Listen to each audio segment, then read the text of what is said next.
Wicked Men Useful in Their Destruction Only, by Jonathan Edwards. Son of man, what is the vine tree more than any tree, or than a branch which is among the trees of the forest? Shall wood be taken thereof to do any work? Or will men take a pin of it to hang any vessel thereon? Behold, it is cast into the fire for fuel. The fire devoureth both the ends of it, and the midst of it is burned. Is it meet for any work? Ezekiel 15:2, 3, and 4.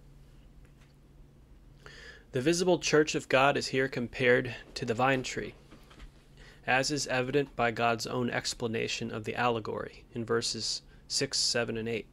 Therefore thus saith the Lord God, as the vine tree among the trees of the forest, which I have given to the fire for fuel, so will I give the inhabitants of Jerusalem, etc. And it may be understood of mankind in general. We find man often in Scripture compared to a vine. So in chapter 32 of Deuteronomy, their vine is the vine of Sodom, and of the fields of Gomorrah. Their grapes are grapes of gall. And in the Psalms, thou hast brought a vine out of Egypt. Verse 14, look down from heaven, behold, and visit this vine. And in Canticles 2:15, the foxes that spoil the vines, for our vines have tender grapes. In Isaiah 5 at the beginning, my beloved hath a vineyard, and he planted it with the choicest vine. Jeremiah 2:21, I had planted thee a noble vine. Hosea 10:1, Israel is an empty vine. So in chapter 15 of John, visible Christians are compared to the branches of a vine. Man is very fitly represented by the vine.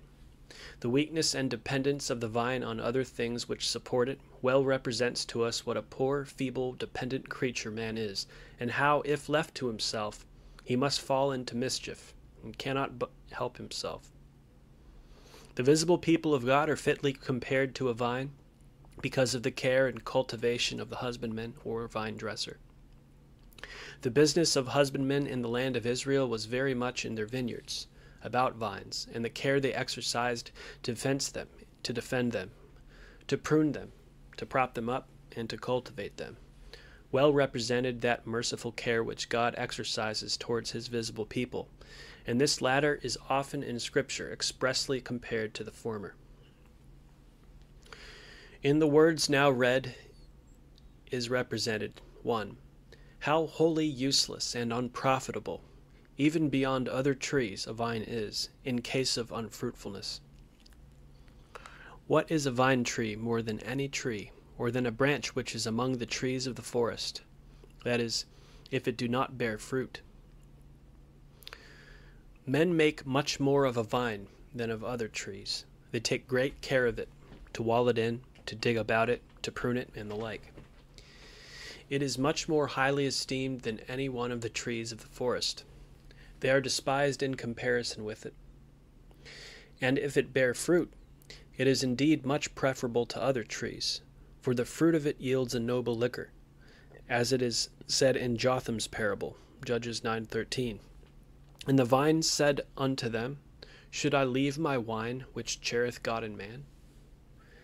But if it bear no fruit, it is more unprofitable than the trees of the forest, for the wood of them is good for timber, but the wood of the vine is fit for no work, as in the text, shall wood be taken thereof to do any work? Or will men take a pin of it to hang a vessel thereon? 2. The only thing for which a vine is useful, in case of barrenness, is for fuel. Behold, it is cast into the fire for fuel. It is wholly consumed. No part of it is worth a saving to make any instrument of it for any work. Doctrine. If men bring forth no fruit to God, they are wholly useless, unless in their destruction. For the proof of this doctrine I shall show, 1. That it is very evident that there can be but two ways in which man can be useful, that is, either in acting or in being acted upon and disposed of. 2. That man can no otherwise be useful actively than by bringing forth fruit to God. 3. That if he bring not forth fruit to God, there is no other way in which he can be passively useful, but in being destroyed. 4. In that way he may be useful without bearing fruit. 1. There are but two ways in which man can be useful, that is, either in acting or being acted upon.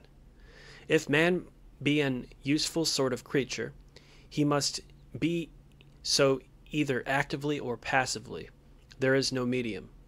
If he be useful to any purpose, he must be so either in acting himself or else in being disposed of by some other, either in doing something himself to that purpose or else in having something done upon him by some other to that purpose. What can be more plain than that if man do nothing himself, and nothing be done with him or upon him by any other, he cannot be any way at all useful? If man do nothing himself to promote the end of his existence, and no other being do anything with him to promote this end, then nothing will be done to promote this end, and so man must be wholly useless. So that there are but two ways in which man can be useful to any purpose, that is, either actively or passively, either in doing something himself or in being the subject of something done to him. 2. Man cannot be useful actively any otherwise than in bringing forth fruit to God, than in serving God and living to his glory. This is the only way wherein he can be useful in doing, and that for this reason, that the glory of God is the very thing for which man was made, and to which all other ends are made subordinate. Man is not an independent being, but he derives his being from another, and therefore hath his end assigned him by that other, and he that gave him his being made him for the end now mentioned. This was the very design and aim of the author of man. This was the work for which he made him, that is, to serve and glorify his Maker. Other creatures are made for inferior purposes. Inferior creatures were made for inferior purposes. But it is to be observed that man is the creature that is highest and nearest to God of any in this lower world, and therefore his business is with God, although other creatures are made for lower ends. There may be observed a kind of gradation or gradual ascent in the order of different kinds of creatures, from the meanest clod of earth to man, who hath a rational and immortal soul. A plant, an herb, or tree is superior in nature to a stone or clod, because it hath a vegetable life. The brute creatures are a degree higher still, for they have sensitive life, but man, having a rational soul, is the highest of this lower creation, and is next to God, therefore his business is with God. Things without life, as earth, water, etc., are subservient to things above them, as the grass, herbs, and trees. These vegetables are subservient to that order of creatures which is next above them, the brute creation. They are for food to them. Brute creatures, again, are made for the use and service of the order above them. They are made for the service of mankind. But man being the highest of this lower creation, the next step from him is to God. He therefore is made for the service and glory of God. This is the whole work and business of man. It is his highest end, to which all other ends are subordinate. If it had not been for this end, there never would have been any such sort of creature as man. There would have been no occasion for it. Other inferior ends may be answered as well without any such creature as man. There would have been no sort of occasion for making so noble a creature and endowing him with such faculties only to enjoy earthly good, to eat, and to drink, and to enjoy sensual things. Brute creatures without reason are capable of these things, as well as man. Yea, if no higher end be aimed at than to enjoy sensitive good, reason is rather an hindrance than an help. It doth but render man the more capable of afflicting himself with care and fears of death and other future evils, and of vexing himself with many anxieties, from which brute creatures are wholly free, and therefore can gratify their senses with less molestation. Besides, reason doth but make men more capable of molesting and impeding one another in the gratification of their senses. If man have no other end to seek but to gratify his senses, reason is nothing but an impediment. Therefore, if man be not made to serve and glorify his Creator, it is wholly to no purpose that such a creature is made. Doubtless then the all-wise God, who doth all things in infinite wisdom, hath made man for this end. And this is agreeable to what he hath taught us in many places in the Scriptures. This is the great end for which man was made, and for which he was made such a creature as he is, having a body and soul, bodily senses, and rational powers. For this he is placed in such circumstances as he is, and the earth is given him for a possession. For this he hath dominion given over him, over the rest of the creatures of this world. For this the sun shines on him, and the moon and stars are for signs and seasons to him, and the rain falls on him, and the earth yields him her increase. All other ends of man are subordinate to this. They are inferior ends for which man was made. Men were made for one another, made for their friends and neighbors, and for the good of the public. But all these inferior ends are designed to be subordinate to the higher end of glorifying God, and therefore man cannot be actively useful or actively answer any purpose otherwise than by actively glorifying God or bringing forth fruit to God. Commentary. So the thought that Jonathan Edwards is pointing to us, he's leading up to, and you can see how rational and philosophical Jonathan Edwards is as a person. Okay, I think a lot of the times Jonathan Edwards gets a bad rap because he's such a hardcore heavy metal Sepultura preacher. And that's true, he is. He truly is. But being that he is a hardcore heavy metal Sepultura preacher of hellfire and brimstone, that he is a modern Dante in the Puritan sense, and so is John Milton, properly speaking, with Paradise Lost. Yet, this man really gives a lot of thought to cosmology and anthropology, but you see now in this case, what he's doing is he is getting people to realize that in the biblical worldview, man is made a little lower than the angels. So in terms of beings in this world and in all worlds, you have God at the top. You have the angels underneath him. I mean, in terms of the eternal food chain, right? You have God at the top, you have angels underneath him, and then you have humans underneath the angels. We're only 2 steps away from God himself in terms of ontology. And we were made for no other reason than to glorify him. So, when people walk in a deistic or an atheistic attitude, and they live for self and for sin, and they commit idolatry so that they can continue to live in self for sin, they are going against the entire purpose for which God created them. And because they are going against that purpose, right, they are a waste of space. And Jonathan Edwards is going to move, he's going to move in this direction and say that wicked men are completely useless in God's world. They play absolutely no role other than walking pieces of human garbage that need to be disposed of. And that is very, very true in terms of the Bible. When people are wicked, they go completely contrary to the purpose for which God made them babies and children and now adults. Completely contrary, and therefore there is no other place to put them but a raging inferno of fire called hell. There is no other place because they're completely useless. They're completely walking in a complete state of uselessness and going completely against the end for which God created them. And so that's the direction he's going to start pushing this thought here. All right, I'm going to continue. 1. That is not actively useful, which doth not actively answer its end. That which doth not answer its end is in vain. For that is the meaning of the proposition, that anything is in vain.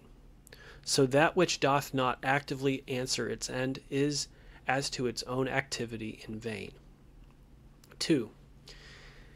That is as to its own activity altogether useless, which actively answers only subordinate ends, without answering the ultimate end.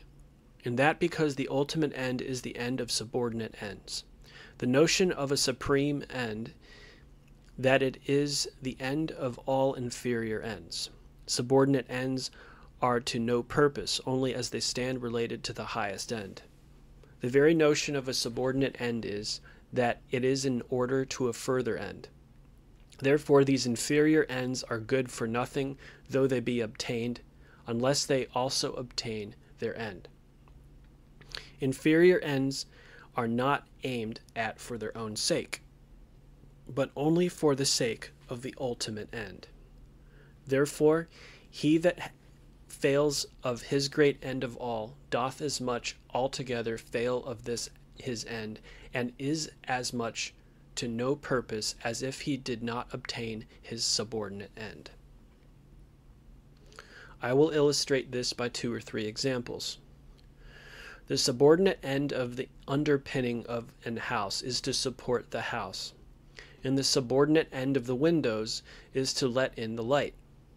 But the ultimate end of the whole is the benefit of the inhabitants. Therefore, if the house be never inhabited, the whole is in vain. The underpinning is in vain, though it be ever so strong and support the building ever so well. The windows also are wholly in vain, though they be ever so large and clear, and though they obtain the subordinate end of letting in the light. They are as much in vain as if they let in no light. So the subordinate end of the husbandman in plowing and sowing, and well manuring his field is, that it may bring forth a crop. But his more ultimate end is, that food may be provided for him and his family. Therefore, though his inferior end be obtained, and his field bring forth ever so good a crop, yet if after all it be consumed by fire, or otherwise destroyed, he plowed and sowed his field as much in vain, as if the seed had never sprung up.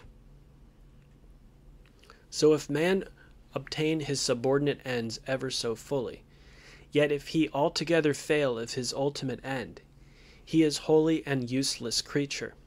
Thus if men be very useful in temporal things to their families, or greatly promote the temporal interest of the neighborhood or of the public, yet if no glory be brought to God by it, they are altogether useless. If men actively bring no glory to God, they are, as to their own activity, altogether useless, how much soever they may promote the benefit of one another. How much soever one part of mankind may subserve another, yet if the end of the whole be not answered, every part is useless. Thus if the parts of a clock subserve ever so well one to another, mutually to assist each other in their motions, one wheel moving another ever so regularly, yet if the motion never reach the hand or the hammer, it is altogether in vain, as much as if it stood still. As in a clock one wheel moves another, and that another, till at last the motion comes to the hand and hammer, which immediately respect the eye and the ear, otherwise all the motions are in vain. So it is in the world. One man was made to be useful to another, and one part of mankind to another. But the use of the whole is to bring glory to God, the Maker, or else all is in vain. And however a man may serve among his fellow creatures, in a private or public capacity, upon the whole he is in vain. It may perhaps be objected that a wicked man may, by being serviceable to the public, be useful to many who do bring forth fruit to God and thus glorify him. Answer 1. If he be so, he is no further useful than he brings glory to God. It all hath an ultimate respect to that glory that is brought to God, and is useful no further, as the motion of no one wheel of a clock is any further useful than as it finally respects the right pointing of the hand and striking of the hammer. Answer 2. When it is thus, wicked men are useful only accidentally and not designedly. Although a wicked man may, by being serviceable to good men, do what will be an advantage to them to their bringing forth fruit to God, yet that serviceableness is not what he aims at. This is not his end. He doth not look so far for an ultimate end. And however this end be obtained, no thanks are due to him. It is as to him accidental. He is only the occasion and not the designing cause of it.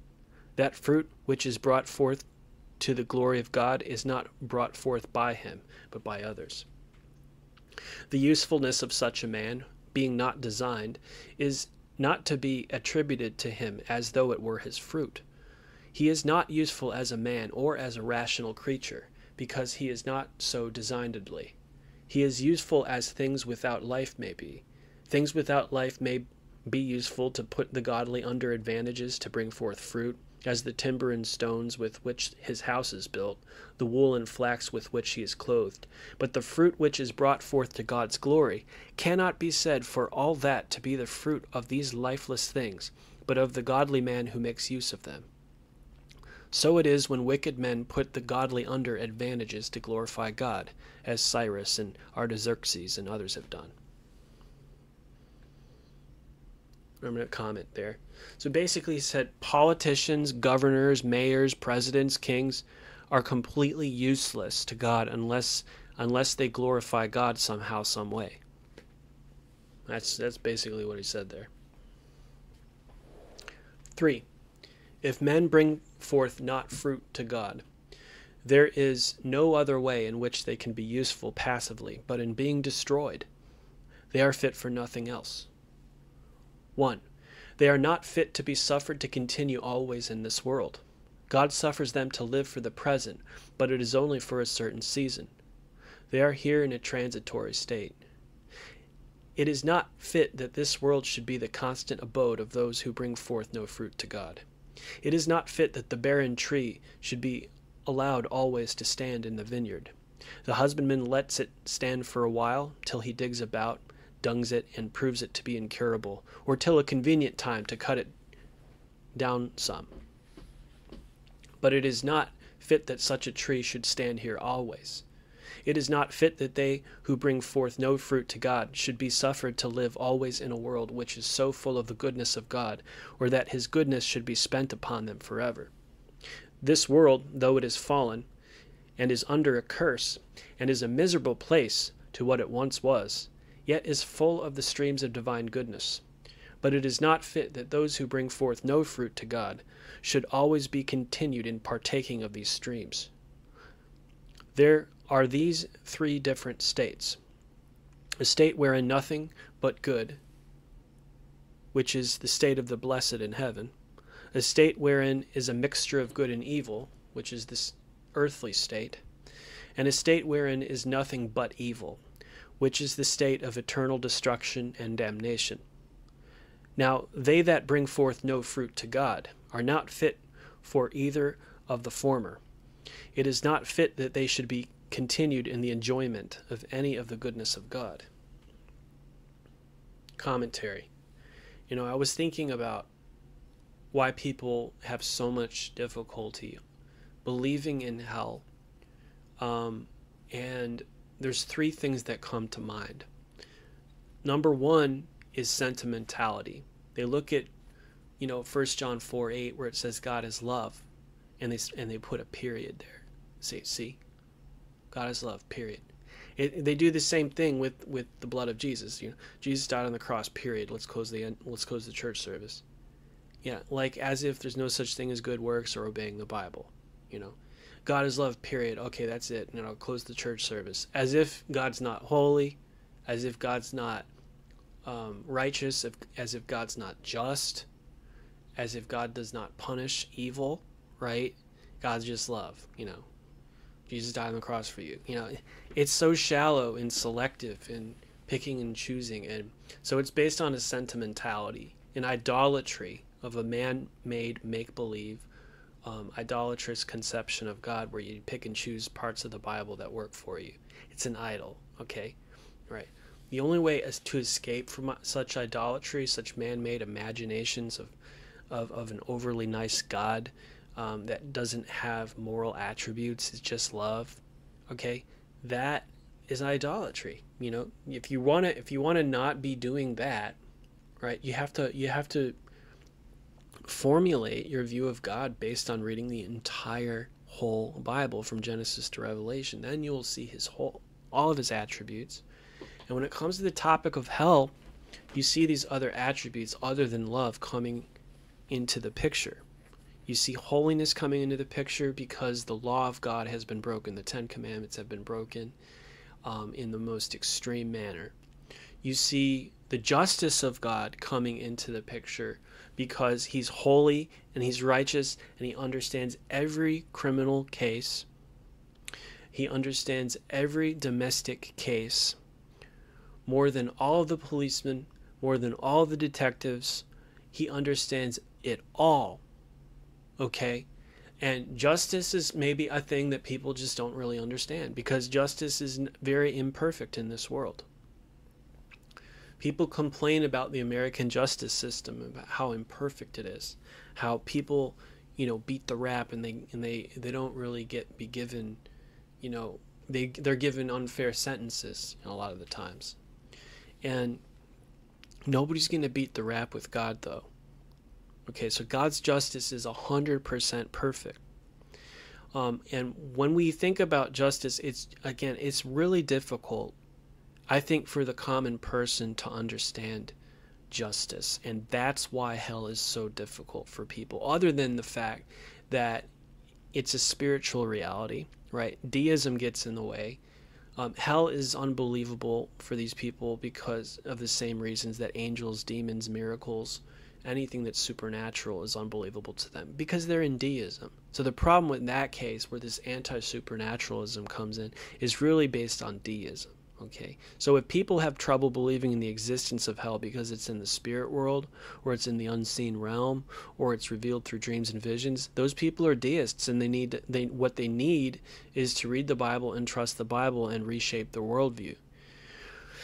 But let's say a person's not a deist. Let's say a person is a charismatic and believes in the supernatural, and they still are having problems with hell in terms of justice being the issue. Well, if that's the case, you might say, well, hellfire, okay, eternal torment and hellfire, it sounds pretty extreme.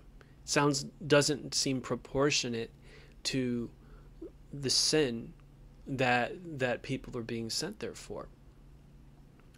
You don't know that. That's my answer. You don't know that. God does. So you also have omniscience coming into play as well. Okay? You have holiness coming into play. You have justice coming into play. And you have omniscience coming into play. In other words, his omniscience and his justice are working together here. Okay? You don't know how evil those people are who are in hell. We have 8 classes of people described in hell in Revelation 21:8. And let me see if I can get that out here.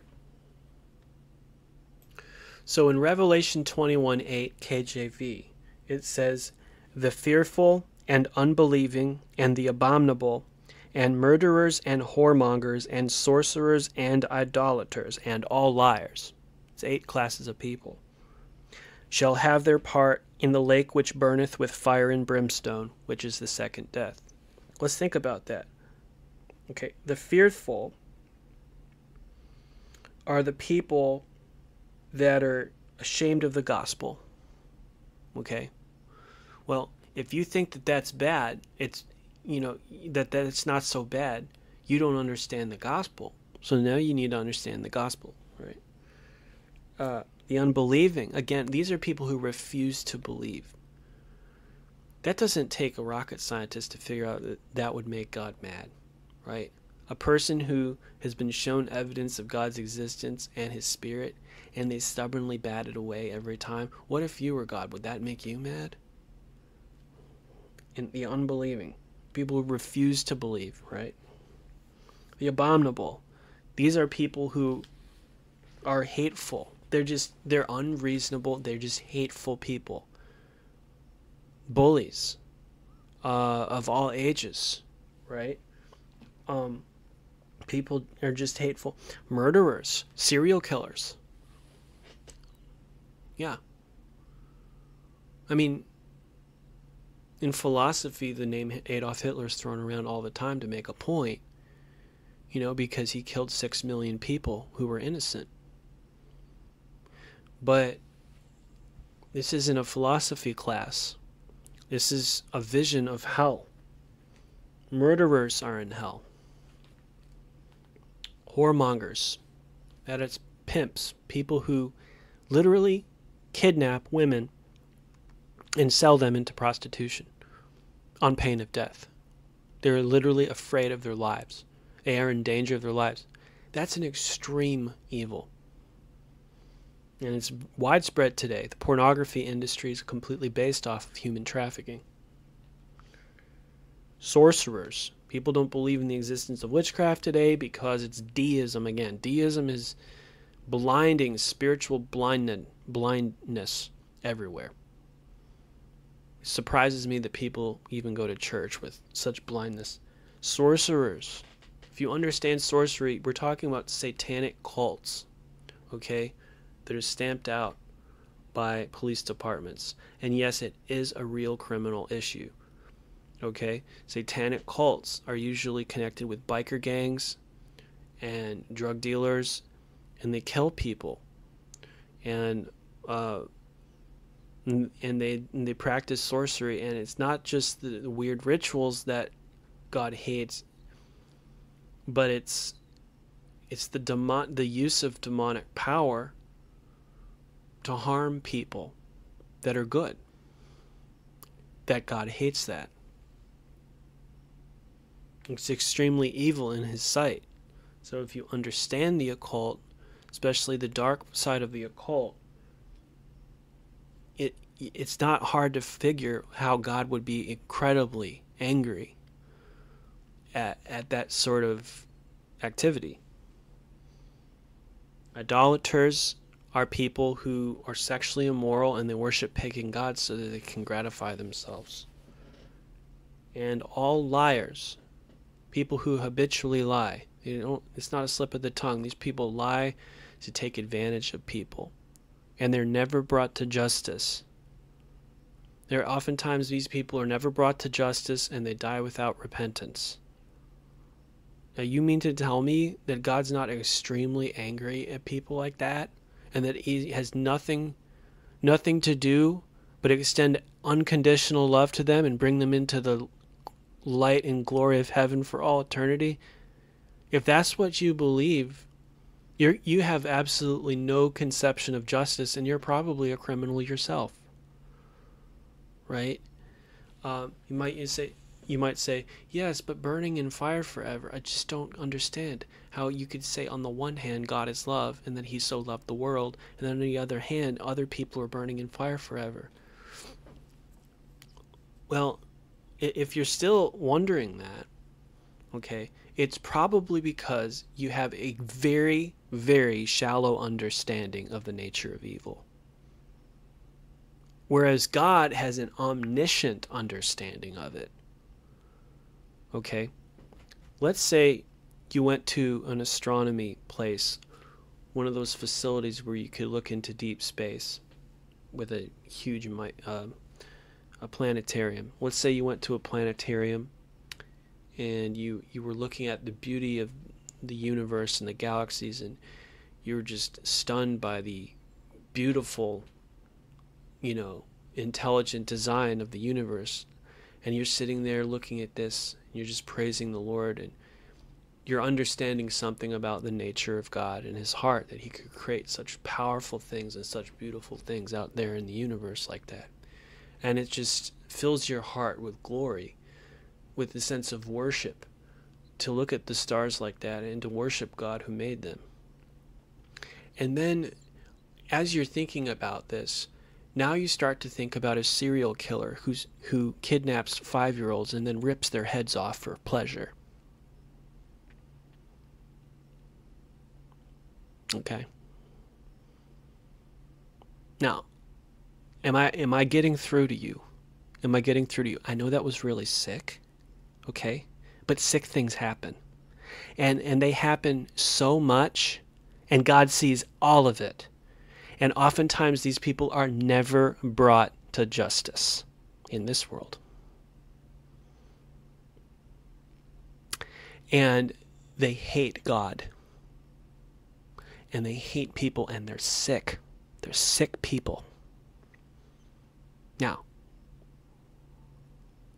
the God who is moral and perfectly righteous that created that beautiful universe you were looking at earlier, when he looks at a serial killer that destroys the body of an innocent 5-year-old, what can he do but engulf him in eternal fire for all eternity, right?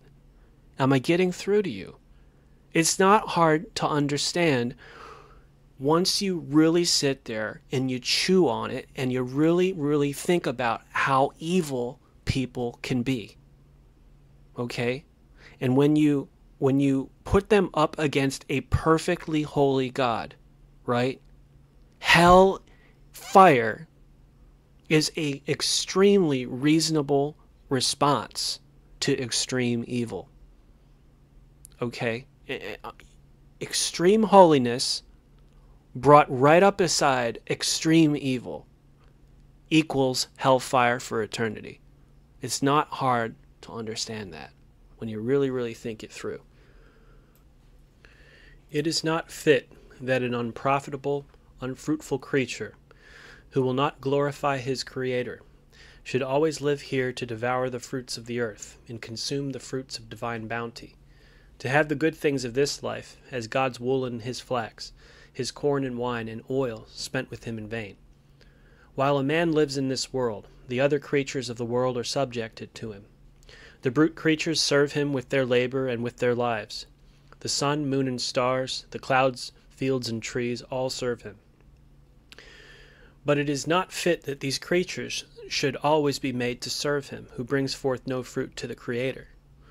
Why should God always keep his creatures in subjection to that man who will not be subject to him?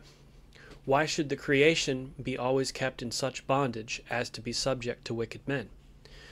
The creatures are made subject to vanity for a little time.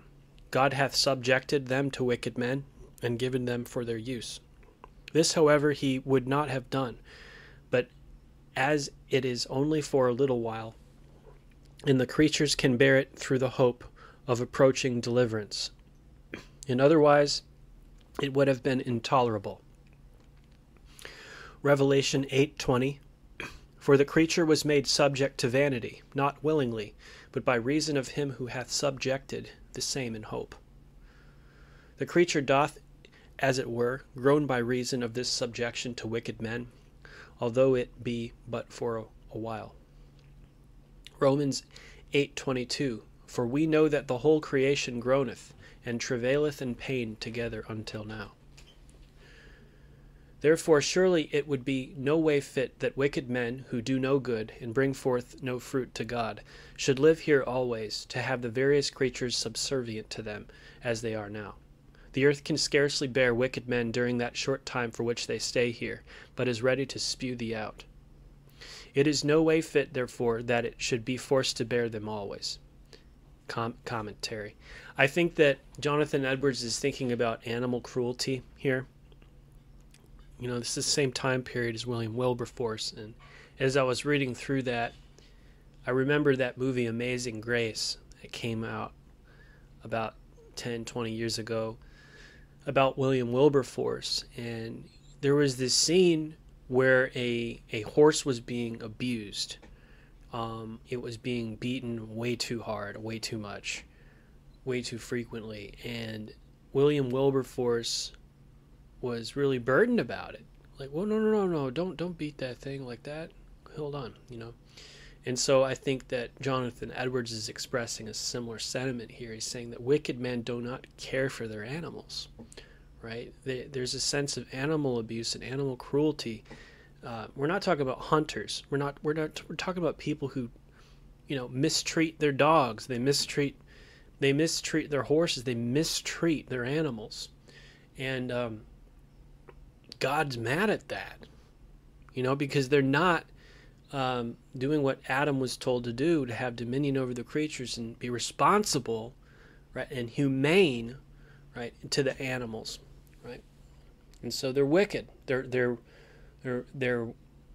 not acting the way God intended them to act. Men who bring forth no fruit to God are cumberers of the ground. Luke 13:7. And it is not meet that they should be suffered to cumber the ground always. God cannot be glorified in this way of disposing of unfruitful persons. If such men should be suffered to live always in such a state as this, it would be so far from being to the glory of God that it would be to the disparagement of the wisdom of God to continue them in a state so unsuitable for them, forever spending the fruits of his bounty in vain upon them. It would be so also a disparagement to his justice, for this is a world where, quote, all things come alike to all, and there is one event to the righteous and to the wicked. If there were no other state but this for wicked men to be in, justice could not possibly take place. It would also reflect upon the holiness of God. Forever to uphold this world for an habitation of such persons, and forever to continue the communications of his bounty and goodness to them, would appear as though he were disposed to countenance and encourage sin and wickedness. Commentary. So there he is. Edwards completely confirming what I was saying before, that the justice and holiness of God have come into play in the punishment of wicked men in hellfire. And this overemphasis on 1 John 4:8, God is love, when you look at a serial killer sadistically destroying innocent children for pleasure, right? God is love, for God so loved the whole world. Even the serial killer who sadistically and impenitently hates God and destroys little children, God loves them, right? Such thinking is shallow and hollow, hellfire for that man who dies in such a condition, right? In Jesus Christ's name, amen. All right, I'm going to continue here. 2.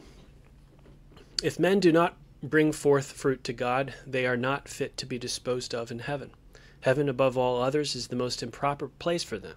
Everything appertaining to that state is unsuitable for them. The company is most miserable, most unsuitable. The original inhabitants of that world are the angels. But what a disagreeable union would that be, to unite wicked men and angels in the same society? The employments of that world are unsuitable. The employments are serving and glorifying God. How unsuitable then would it be to plant barren trees in that heavenly paradise, trees that would bring forth no fruit to the divine glory? The enjoyments of heaven are unsuitable. The enjoyments are holy and spiritual enjoyments, the happiness of beholding the glory of God and praising his name and the like. But these enjoyments are as unsuitable as can be to the carnal, earthly minds of wicked men.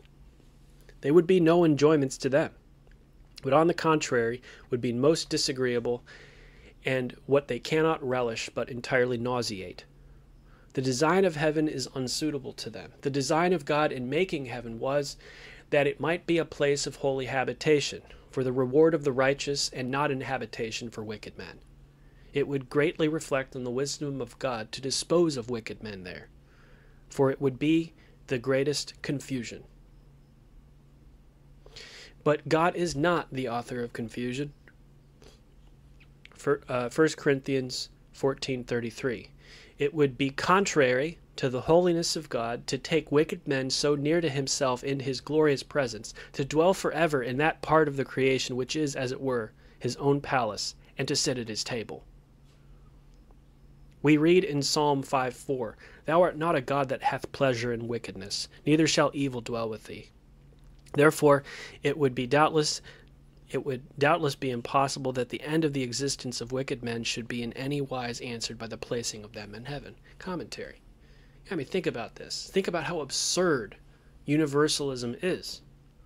This idea that God saves everybody in the end. This idea that God is love, period. Let's end the church service.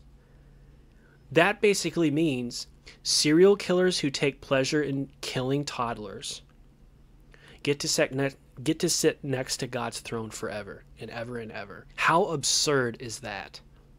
Right? That is completely absurd. Now, if the person repented, I heard that one of those serial killers, like Ted Bundy or something, repented. Okay, well, that's different. That's different. You know, his record is clean, washed away by the blood of Jesus Christ.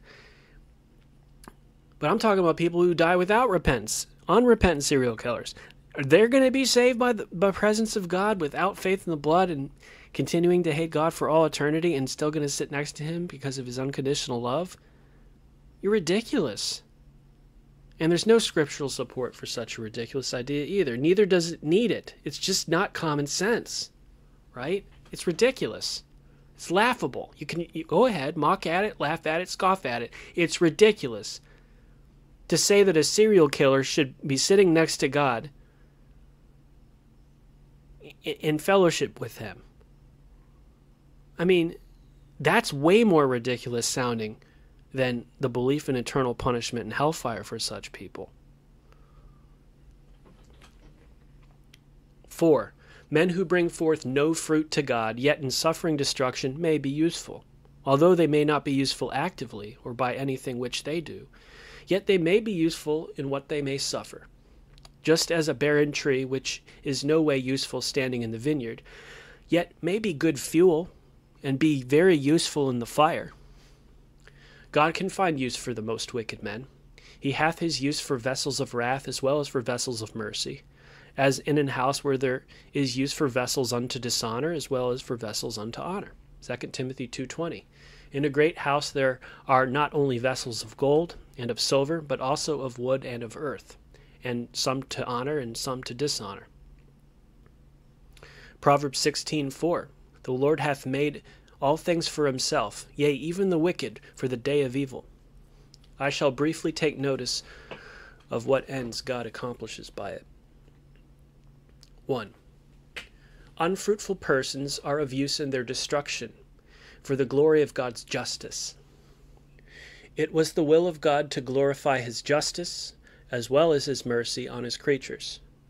The vindictive justice of God is a glorious attribute, as well as his mercy, and the glory of this attribute appears in the everlasting destruction and ruin of the barren and unfruitful. The glory of divine justice in the perdition of ungodly men appears wonderful and glorious in the eyes of the saints and angels in heaven. Hence we have an account that they sing praises to God and extol his justice at the sight of the awful judgments which he inflicts on wicked men. Revelation 16:5. Thou art righteous, O Lord, which art and wast and art to come, because thou hast judged thus. For they have shed the blood of saints and prophets, and thou hast given them blood to drink, for they are worthy. And Revelation 19:1 and 2. And after these things I heard a great voice saying, Alleluia, salvation and glory and honor and power unto the Lord our God. For true and righteous are his judgments, for he hath judged the great whore, which did corrupt the earth with her fornication, and hath avenged the blood of his servants at her hand. 2. Unfruitful persons and their destruction are of use for God to glorify his majesty upon them. The awful majesty of God remarkably appears in those dreadful and amazing punishments which he inflicts on those who rise up against him and condemn him. Those who rise up against him and contemn him. That, in other words, people who hate God. A sense of the majesty of an earthly prince is supported very much by a sense of its being a dreadful thing to affront him. God glorifies his own majesty in the destruction of wicked men, and herein he appears infinitely great, in that it appears to be an infinitely dreadful thing to offend him. How awful doth the majesty of God appear in the dreadfulness of his anger. This we may learn to be one end of the damnation of the wicked, from Romans 9:22. What if God, willing to show his wrath and to make his power known, endured with much long-suffering the vessels of wrath fitted to destruction? It is often spoken of God that he is a terrible God. It is a part of the majesty and glory of God, that he is a terrible God. God tells Pharaoh that for this cause he raised him up, that he might show his power in him, and that his name might be declared through all the earth in his destruction. Exodus 9:15 and 16. And again, Exodus 14:17. I will get me honor upon Pharaoh, and upon all his host, upon his chariots, and upon his horsemen. 3. The destruction of the unfruitful is of use to give the saints a greater sense of their happiness and of God's grace to them. The wicked will be destroyed and tormented in the view of the saints and other inhabitants of heaven.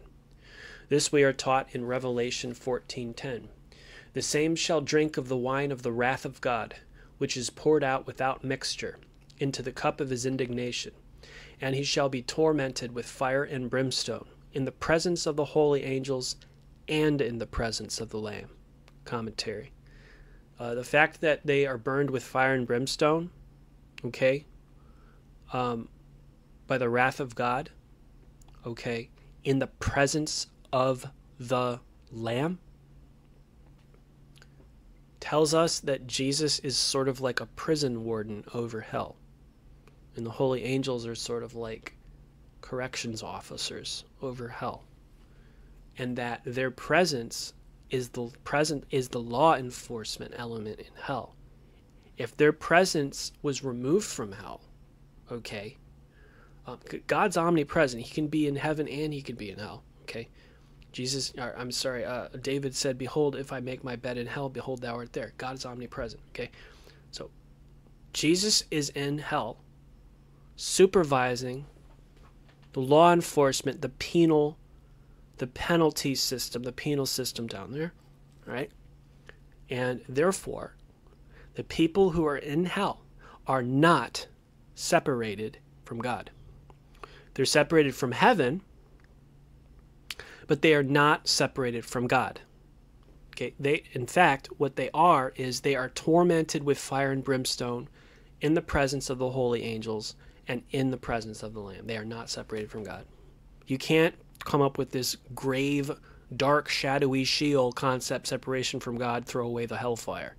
That's ridiculous. That's a fable. That's ridiculous and stupid. No. Revelation 14:10. They're burning in fire with angels and in Jesus Christ right there with them, seeing everything.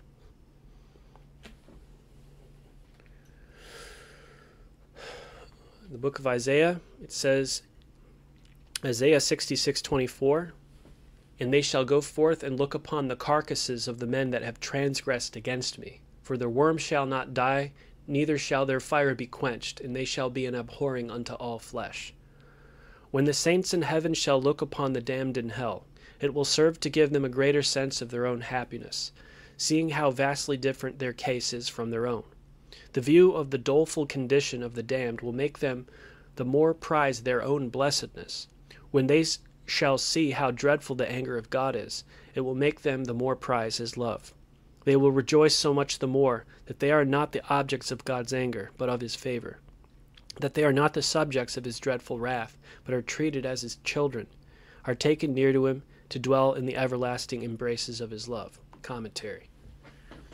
In the ancient world, in the medieval times, and in modern times, when the death penalty is given to extremely evil murderers and people like that, there is always a viewing room. Okay? Today, in times past, it was the hangman's noose, or it was the burning at the stake, or it was the electric chair, and today it's the lethal injection. But there's always a viewing room.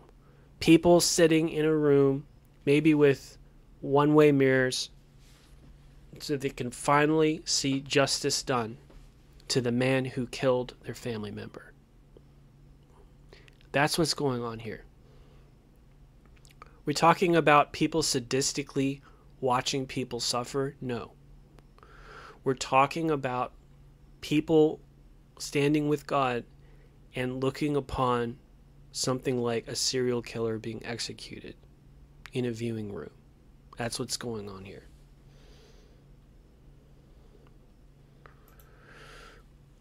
When they shall see the misery of the damned, it will give them a greater sense of the distinguishing grace and love of God to them, that God should from all eternity set his love on them, and so make so great a difference between them and others who are of the same species with them, are no worse by nature than they, and have deserved no worse of God than they. When they shall look upon the misery of the damned, and consider how different their own state is from theirs, and that it is only free and sovereign grace that makes the difference, what a great sense will give them of the wonderful grace of God to them, and how will it heighten their praises? With how much greater admiration and exultation of soul will they sing of the free and sovereign grace of God to them?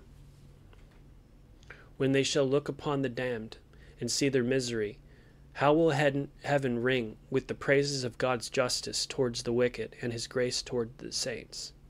And with how much greater enlargement of heart will they praise Jesus Christ their Redeemer, that ever he was pleased to set his love upon them, his dying love, and that he should so distinguish them as to spill his blood, and make his soul an offering to redeem them from that so great misery, and to bring them to such exceeding happiness. With what love and ecstasy will they sing that song in Revelation 5, 9, and 10? Thou art worthy, for thou wast slain, and hast redeemed us to God by thy blood, out of every tongue, and kindred, and people, and nation, and hast made us unto our God kings and priests. One end which the apostle mentions why God appointed vessels of wrath is the more to make known the wonderfulness of his mercy towards the saints. In Romans 9, 22 and 23, there are two ends mentioned. What if God, willing to show his wrath and to make his power known, endured with much long-suffering the vessels of wrath fitted to destruction? That is one end. Then another is mentioned immediately after, and that he might make known the riches of his glory on the vessels of mercy, which he had afore prepared unto glory. Application 1. Hence we may learn how just and righteous God is in the destruction of those who bring forth no fruit to God, seeing there is no other way in which they can be useful, or in which the end of their being can be obtained. Certainly it is most just that God should thus dispose of them. Why should God be frustrated of his end through their perverseness? If men will not do the work for which he hath made and fitted them, if they, through a spirit of opposition and rebellion against God, refuse, yet why should God suffer himself to be disappointed of his end in making them? It doth not become the infinite greatness and majesty of God to suffer himself to be disappointed and frustrated by the wickedness and perverseness of sinful worms of the dust. If God should suffer this, it would seem to argue either a want of wisdom in God to fix upon a good end, or a want of power to accomplish it. God made all men that they might be useful, and if they will not be useful in their conduct and actions, how just is it that God should make them useful in their sufferings? God made all men for his own glory, and if they, contrary to the revealed will of God, refuse to glorify him actively and willingly, how just is it that God should glorify himself upon them in what he doth with them? It hath been shown that there is no other way wherein this can be done but by their destruction. Surely, therefore, it must be just and righteous that God should destroy them. Men are under no natural necessity of being put to this use of glorifying God in their sufferings. God gives them opportunity of glorifying him in doing and bringing forth fruit, but puts them under advantages for it, and uses many means to bring them to it. But if they will not be useful this way, it is very just that God should make them useful in the only remaining way in which they can be useful, that is, in their destruction. God is not forward to put them to this use. He tells us that he hath no pleasure in the death of the wicked, but that the wicked turn from his way and live, says in Ezekiel 33:11. God represents the destruction of sinners as a work to which he is backward, yet it is meet that they should be destroyed, rather than that they should be suffered to frustrate God of the end of their being. Who can blame the husbandman for cutting down and burning a barren tree, after he hath digged about it, and dunged it, and used all proper means to make it fruitful? Let those among us consider this, who have lived all their lives hitherto unprofitably, and never have brought forth any fruit to God's glory, notwithstanding all the means that have been used with them. Consider how just it would be if God should utterly destroy you, and glorify himself upon you in that way. And what a wonder of patience it is, that God hath not done it before now. 2. This subject ought to put you upon examining yourselves, whether you be not wholly useless creatures. You have now heard that those who bring forth no fruit to God are, as to any good they do, wholly useless. Inquire therefore whether you have ever in your lives brought forth any fruit to God. Have you ever done anything from a gracious respect to God, or out of love to God? By only seeking your worldly interest, you do not bring forth fruit to God. It is toot bringing forth fruit to God, for you to come to public worship on the Sabbath, to pray in your families, and other such like things, merely in compliance with the general custom. It is not to bring forth fruit to God, that you be sober, moral, and religious, only to be seen of men, or out of respect to your credit and honor. How is that for God which is only for the sake of custom, or the esteem of men? Commentary. So he's cutting into cultural Christianity, the form of godliness but denying the power thereof, going through the motions with a man-pleasing spirit, and not really having a spiritual heart, or wanting to interact with the Holy Spirit. Let me continue. It is not to bring forth fruit to God, for men to pray and read and hear, and to be strict and diligent in religious and moral duties, merely from the fear of hell. What thanks are due to you for not loving your own misery, and for being willing to take some pains to escape burning in hell to all eternity? There is never a devil in hell, but would gladly do the same. Hosea 5:1, Israel is an empty vine, he bringeth forth fruit unto himself. There is no fruit brought forth to God, where there is nothing done in any wise from love to God, or from any true respect to him. God looketh at the heart. God doth not stand in need of our services, neither is he benefited by anything that we can do. He doth not receive anything of us because it benefits him, but only as a suitable testimony of our love and respect to him. This is the fruit that he seeks. Men themselves will not accept of those shows of friendship which they think are hypocritical and come not from the heart. How much less should God, who searcheth the hearts and trieth the reins of the children of men?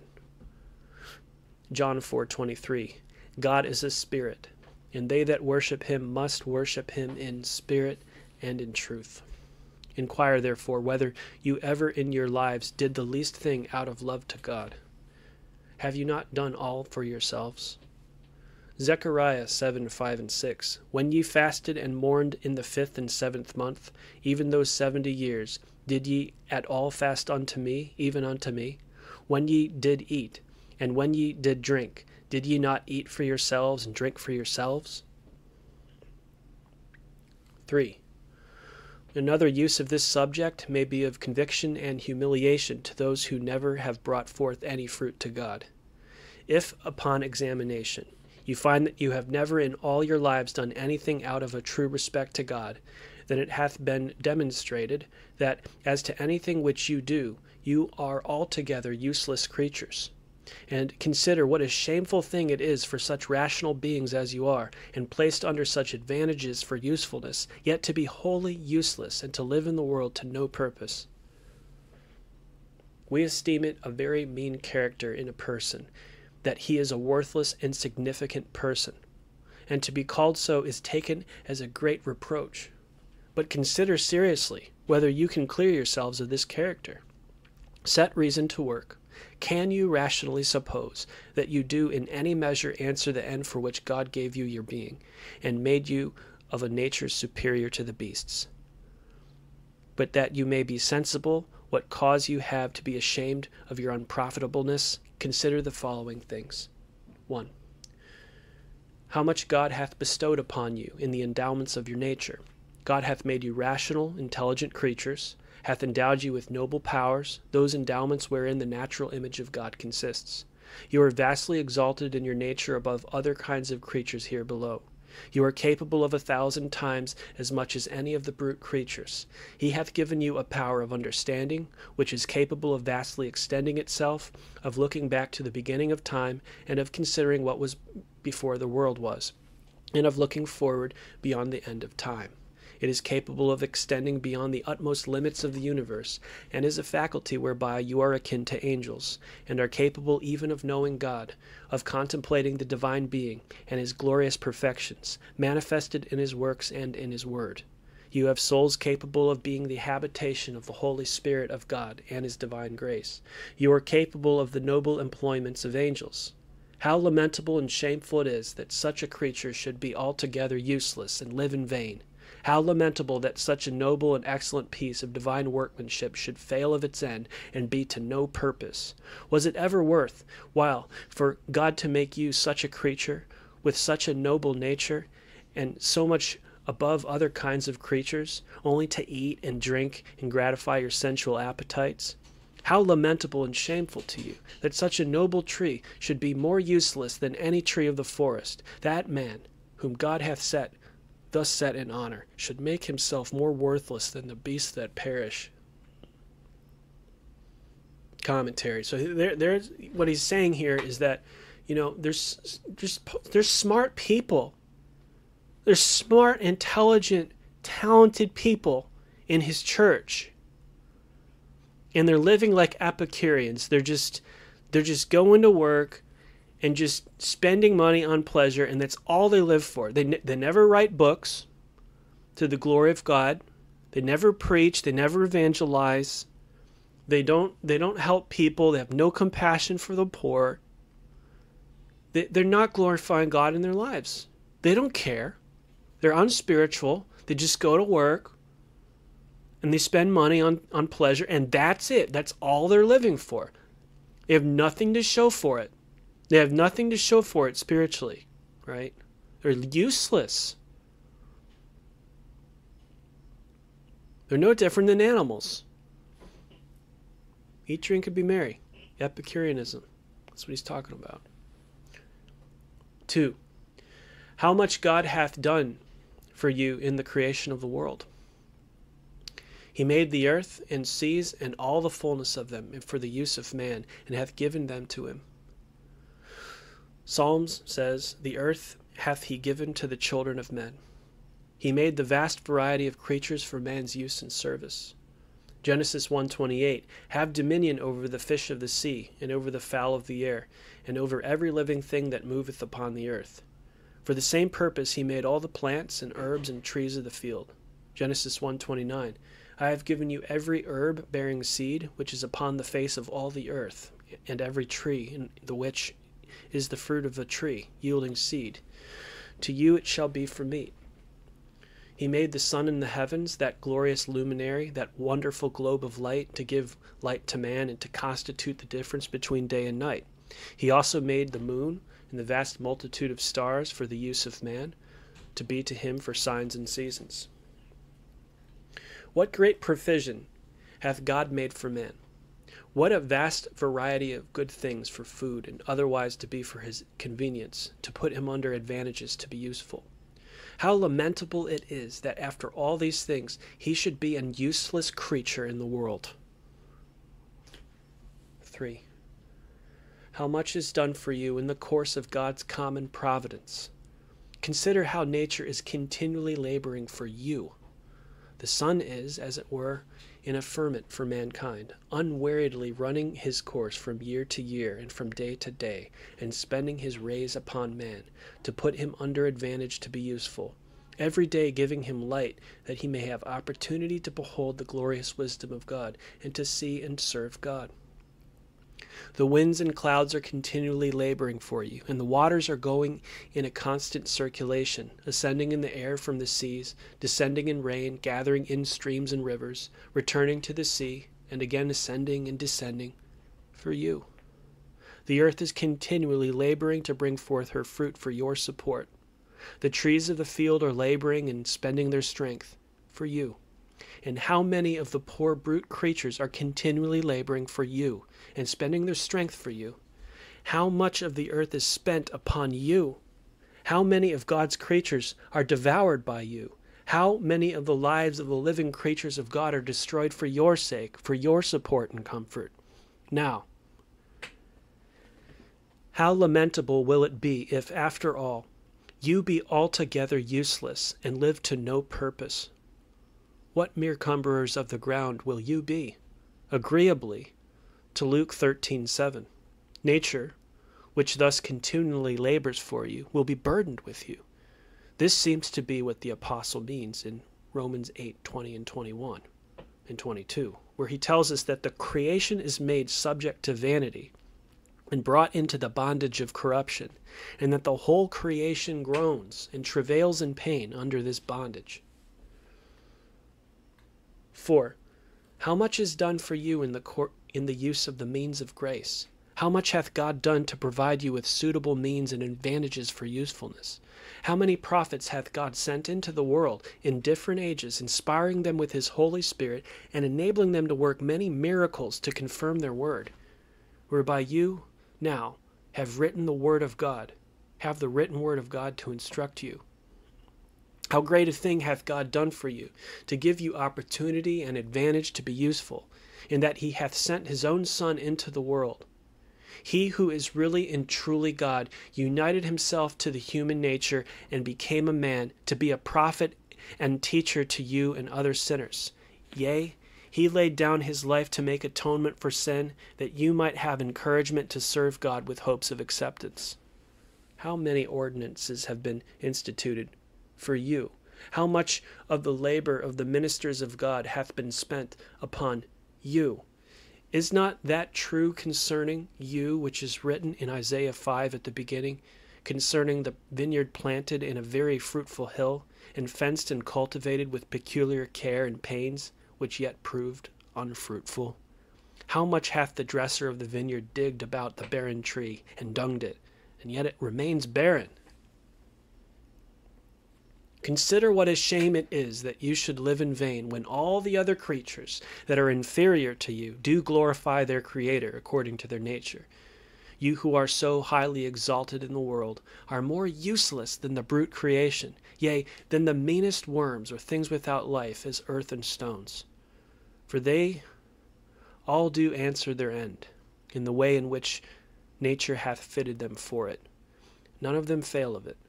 They are all useful in their places, all render their proper tribute of their praise to the Creator, while you are a mere nuisance in the creation, and burdens to the earth, as any tree of the forest is more useful than the vine, if it bear no fruit.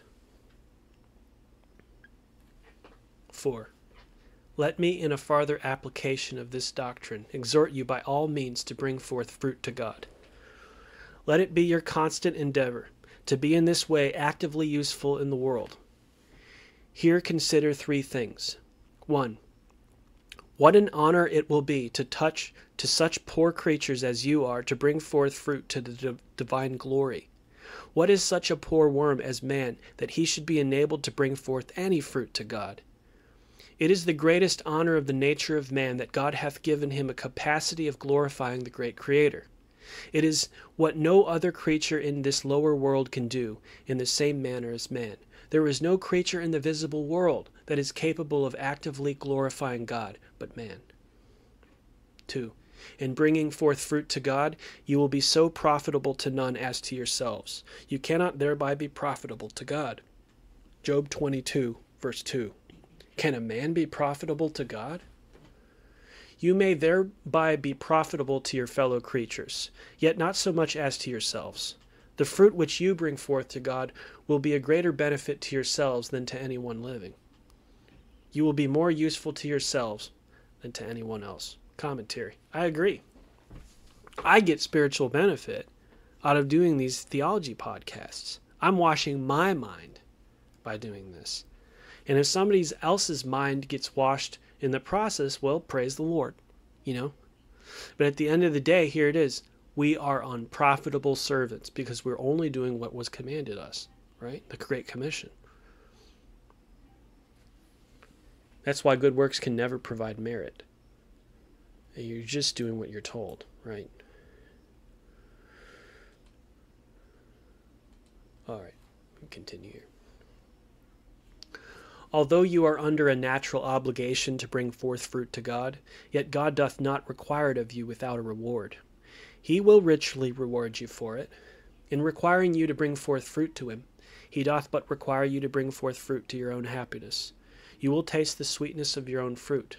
It will be most profitable for you in this world to bring forth fruit to God. It will be exceedingly to your benefit while here. It will be pleasant to you to lead a fruitful and holy life. The pleasure will be beyond the labor. Beside this, God hath promised to such a life everlasting rewards, unspeakable, infinite benefits, so that by it you will infinitely advance your own interest. Commentary. What's fruit? What's fruit? Subscribers? Is that fruit? Church members? Tithing amounts? Is that fruit? Involvement in a completely non-revival ministry? Is that fruit? No. No. Fruit is the fruit of the Holy Spirit. Galatians 5:22-23. Love, joy, peace, goodness, gentleness, righteousness, self-control, humility, against which there is no law. That's fruit. That's fruit. So if you're involved in pastoral ministry or any other kind of ministry, and that's not the characteristic, you're not bringing forth any fruit to God. I'm sorry. Doing a lot of stuff, but it's just a form of godliness that denies the power thereof. 3. If you remain thus unprofitable and be not actively useful, surely God will obtain his end of you in your destruction. He will say concerning the barren tree, cut it down, why cumbereth it the ground? Christ, in John 15:6, tells us, if a man abide not in me, he is cast forth as a branch, and is withered. And men gather them, and cast them into the fire, and they are burned. This is spoken of the barren branches in the vine. How would you yourselves do in such a case with a barren tree in an orchard, or with weeds and tares in your fields? Doubtless, it were in your power, you would utterly destroy them. God will have his end. He will accomplish it. Though all men and devils unite their endeavors, they cannot frustrate God in anything. And though hand join in hand, the wicked shall not be unpunished. Proverbs 11:1. God hath sworn by his great name that he will have his glory of men, whether they will actively glorify him or no. Numbers 14:21, 22, and 23. But as truly as I live, all the earth shall be filled with the glory of the Lord. Because all those men which have seen my glory and my miracles, which I did in Egypt and in the wilderness, and have tempted me now these 10 times, and have not hearkened to my voice, surely they shall not see the land which I swear unto their fathers, neither shall any of them that provoked me see it. The axe lieth at the root of the trees, and every tree which bringeth not forth good fruit is hewn down and cast into the fire. Matthew 3:10. The end of those men who bring forth nothing but briars and thorns is to be burned, as in Hebrews 6:7 and 8. For the earth which drinketh in the rain that cometh oft upon it, and bringeth forth herbs meet for them by whom it is dressed, receiveth blessing from God. But that which beareth thorns and briars is rejected, and is nigh unto cursing, whose end is to be burned. So we read of the tares, Matthew 13:30. Let both grow together until the harvest, and in the time of harvest I will say to the reapers, gather ye together first the tares, and bind them in bundles to burn them. And in verses 40, 41, 42, as therefore the tares are gathered and burned in the fire, so shall it be at the end of the world. The Son of Man shall send forth his angels, and they shall gather out of his kingdom all things that offend, and them which do iniquity, and shall cast them into a furnace of fire. There shall be wailing and gnashing of teeth. So it is said of the chaff, Matthew 3:12, whose fan is in his hand, and he will thoroughly purge his floor and gather his wheat into the garner, but he will burn up the chaff with unquenchable fire. If you continue not to bring forth any fruit to the divine glory, as you have hitherto done, hell will be the only fit place for you. It is a place prepared on purpose to be a receptacle of such persons. In hell, nature ceases to labor any more for sinners. The sun doth not run his course to shine upon them. The earth doth not bring forth her fruit to be consumed upon them there. There they will have no opportunity to consume the fruits of divine goodness on their lusts. In hell they can prejudice or encumber nothing upon which God sets any value. There the faithful servants and ministers of God will no longer spend their strength in vain upon them. When the barren tree is in the fire, the servants of the husbandman are freed from any further labor or toil in digging about it, or manuring it. In hell, they will no more have opportunity to clog and discourage the flourishing of religion, and to destroy much good, as they often do in this world. In hell, they will no more have opportunity to corrupt others by their ill example. In hell, they will have no more have it in their power to offend the godly. They may hurt and torment one another, but the godly will be out of their reach. In hell, there will be no ordinances, no Sabbaths, no sacraments, no sacred things for them to profane and defile by their careless and hypocritical attendance. Hell, therefore, if you remain unfruitful and cumberers of the ground, will be the fittest place for you, and there you will surely have your portion assigned you. There God will get himself honor upon you, and there he will magnify himself in your ruin, in the presence of the holy angels and in the presence of the Lamb, and will be praised upon that account by the saints at the day of judgment, and by all the host of heaven throughout everlasting ages.